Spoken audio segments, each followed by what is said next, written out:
Sa ilang alamat sa Pilipinas, sinasabing may isang anino na nagpapakita kapag tahimik na ang paligid.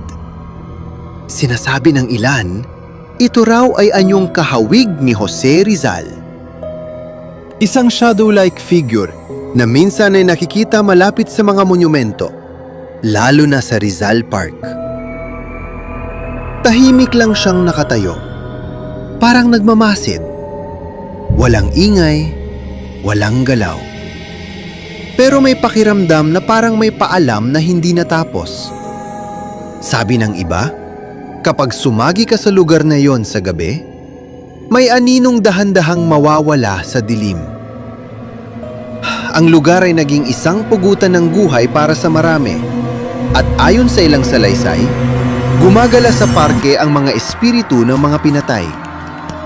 Gayunpaman, ito ay kadalasang itinuturing na urban legend o folklore lamang at hindi bilang isang makasaysayang katotohanan.